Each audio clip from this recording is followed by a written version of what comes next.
wabarakatuh. Pada pembahasan kali ini, kita akan membahas tentang alur tujuan pembelajaran materi kesejajaran dan pasangan sudut. Tahap yang pertama ada pengenalan, itu 2 jam pembelajaran. Tujuannya menjelaskan konsep kesejajaran dan pasangan sudut. Kegiatannya yang dilakukan, diskusi tentang pengalaman siswa terkait garis-garis sejajar dalam kehidupan sehari-hari. Yang kedua, demonstrasi mengenai garis-garis sejajar dan garis-garis tidak sejajar. Yang ketiga, pengenalan istilah garis transversal dan pasangan sudut yang terbentuk. Yang keempat, ada penjelasan tentang hubungan antara pasangan sudut berdasarkan ciri-ciri garis sejajar. Sedangkan media dan sumber pembelajaran yang digunakan ada buku mata pelajaran matematika, alat peraga seperti garis, sudut, dan transversal. Penilaiannya, seorang guru bisa melakukan observasi berupa partisipasi dalam diskusi. Selanjutnya, pada pertemuan kedua, penerapan 3 jam pembelajaran tujuannya mengaplikasikan konsep kesejajaran dan pasangan sudut dalam menyelesaikan masalah. Kegiatannya, sebagai guru, kita memberikan latihan soal individu untuk mengidentifikasi garis-garis sejajar, garis transversal, dan pasangan sudut. Yang kedua, diskusi kelompok. Kita memberikan diskusi kelompok, membagi kelompok-kelompok.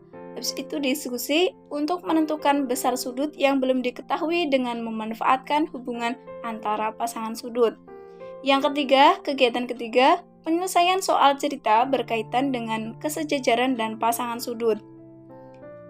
Media yang digunakan, buku pembelajaran matematika, seperti tadi alat peraga juga bisa. Lalu untuk penilaiannya, pada pertemuan kedua ini penilaian hasil tugas individu.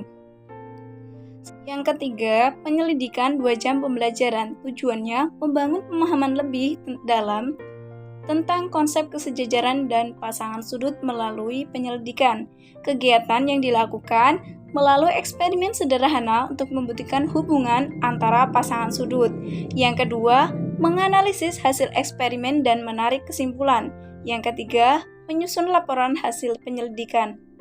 Alat yang digunakan atau medianya, alat peraga seperti garis dan sudut, dan aplikasi pembelajaran interaktif bisa seperti GeoGebra, bisa digunakan untuk guru-guru untuk mempermudah pembelajaran.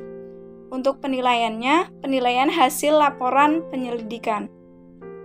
Yang terakhir adalah evaluasi 1 jam pembelajaran.